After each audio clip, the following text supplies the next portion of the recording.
in the United Nations for us. So, James, how much of a surprise was it that Saudi Arabia was not re-elected? Well, it was one of the few countries that was facing an actual election, although they call this an election. The UN Human Rights Council sits in Geneva, but each year new members of that organisation, and some come on every year, are decided by the UN General Assembly.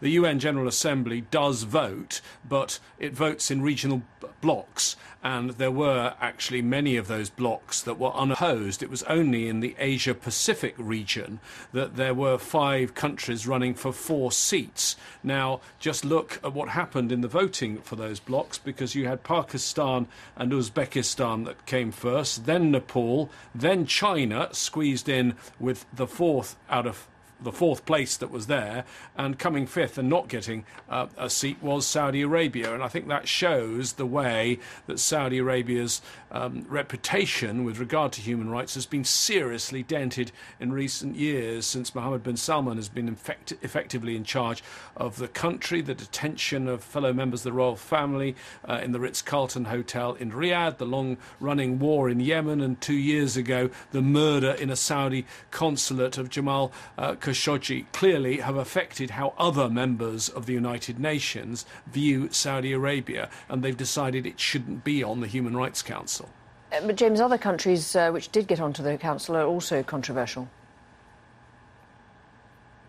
Absolutely, and human rights groups say the whole process needs looking at. You shouldn't have these uncontested slates. There should be plenty of countries running in each of the regional groups, so that all of the countries of the United Nations have a proper choice. They focus in particular on Russia and China, which are both going to be on the Human Rights Council. They talk about the situation in Hong Kong. They talk about the plight of the Uyghurs with regard to China, with regard to Russia. You have the war in Syria, the bombing of hospitals that's taken place in Syria. You have the ongoing situation in Ukraine, and you have the recent poisoning of the Russian opposition leader Alexei Navalny. All black marks with regard to human rights regarding Russia, but they will serve on the Human Rights Council. James Bayes, thank you very much indeed.